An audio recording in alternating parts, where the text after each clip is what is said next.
Happy Tuesday to everybody. Good to be back on the field in preparation for a big Arizona State game, next Pac-12 game. Thought the kids have really done a really nice job over the last 2 days, bouncing back and getting back to work. So really proud of them. With that, I'll take any questions that you got. Drake and Talanoa, they're back to practice still. Yeah, Drake got some good work today. He was bouncing around. He looks a lot better. We'll gauge him through the week. I think Talanoa's gaining some real confidence. We're not putting him in contact situations yet, but they're getting good work this week. They're progressing towards Saturday. We'll see where it's at the end of the week. I'll be able to tell you Thursday. I'll have a great feel for it by then. But it's a positive right now. Any chance Stephen Carr this week, or is that still more toward the future? Yeah, he's not practicing right now. You've seen him out here running. He's going through a running progression. He thinks he's in the 90% range right now. He is running. It's just not top speed.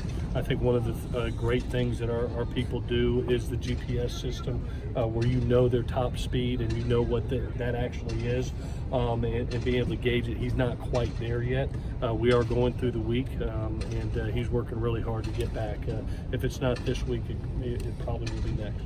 I know a lot of it's been dictated by game flow the last 2 weeks, but the run-pass balance really hasn't been there. Do you need to get closer to 50-50 to be what you want offensively? I think we've moved the ball extremely well. When you look at the last 2 games, the thing that has not happened is one, in the last game was the red zone efficiency, getting down there and not finishing it within the 10-yard line. And then the turnovers last game stand out. The game before versus Colorado, the ball's moving nicely. So, we take what the defense gives us. I thought Graham put together and the offensive staff together put a great game plan together, especially with the personnel we have. At the end of the day, it's about getting our best playmakers the ball, and that's what we're doing. That's what we believe in, is to try to get those wideouts the ball. And as we gain more backs, we'd love to be able to hand it off more. Right now, I think Keenan is a really good 15 to 20 touch guy. He's been right at 16 touches on both the last 2 games, and he's gaining confidence with each game. He really is. So I expect another 15 to 20 touch game for him too. We saw President Full and Chairman Caruso out here. Do they have any specific message for you? Or? Oh, they've been great. The first person I walked into when I went into the locker room was President Full, and her support and Mr. Caruso's support has always been there, and I'm appreciative.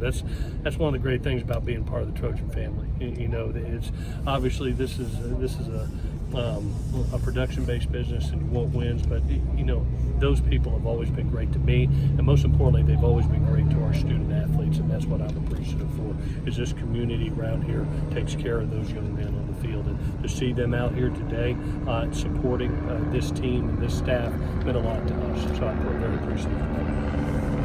Some of the guys on defense mentioned that when Isaiah was ejected, it kind of affected the defense's momentum on Saturday. How do you try to replicate that in the first half while he was out?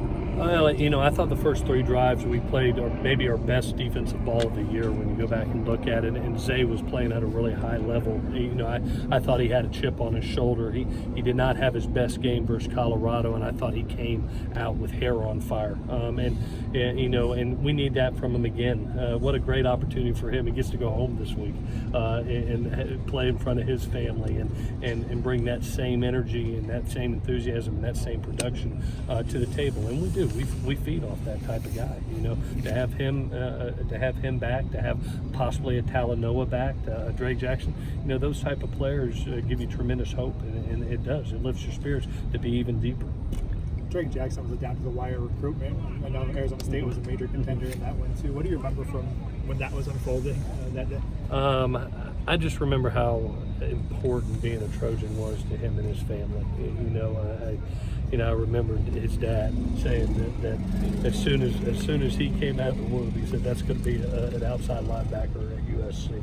And they've always had the Trojans in the heart of their family, and it was a special day when he decided to be a Trojan, and man, what a great job he's doing. And I appreciate him. He's fighting like heck to get back out here, not 100%, and he's working to try to get that way for this week. So it would be nice to have him this week. We'll see what happens. He's told the story that he didn't even know what he was going to say when he went to his own ceremony. Where were you? Were you just on edge? What was the mood like? Yeah, we've had a few like that. I remember Dory, we were on edge. Juju, we were on edge. Drake was one of those where it was like, usually you know. About 95% of all of them, the world doesn't know, but you know. And then there's some that you get your blood pressure up and you celebrate like I remember feeling like I was in kindergarten again celebrating. But we knew what we had. It was kind of that when you acquire that type of talent, you knew you had not only a special player, but you had a special person and a special family. And to acquire that young man and him be a part of our family is special. I think Max is at 4 games. Have you made a decision on him? Maxell, yeah, he actually has an injury right now. He has a foot injury right now that we're looking into, so it may dictate itself, to be honest with you. We'll see how that plays out throughout the week. Speaking of injury, was Bayless out here today? Bayless is at home right now, back in Mobile. He had a death in the family that he's actually attending the funeral today. He will be flying back in tonight, and we give him and his family the best wishes. A very hard time for them. Also, Keenan is getting close to that line. Have you decided just to let him play out the rest of the season, or? No, he's sitting right there. He's got this game. He's got this game, and we hope to acquire a couple backs next game. So we're gonna get through this game.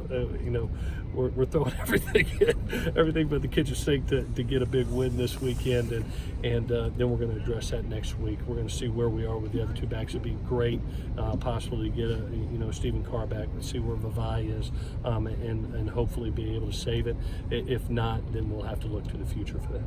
Coach, how do you make sure the players focus on football instead of what's being written about them in the papers? We do a great job of the outside noise staying outside. Like I told them, in the team meeting, I said, you sit here, and I said, think about who you see the most in life right now. Is it your family, or is it the people in this room, in this team meeting? I say, you know what? I spend 4 nights away from my family each week, and you add that up over 2 years. It's 2 years worth of days, almost 600 days.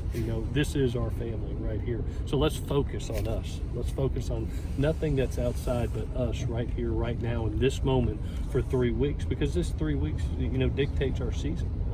And so, we've always trained ourselves not to worry about the outside noise or what's going on, especially here. That's the great thing about being in Los Angeles, California, is when you're doing really well, the lights are the brightest and it feels really good.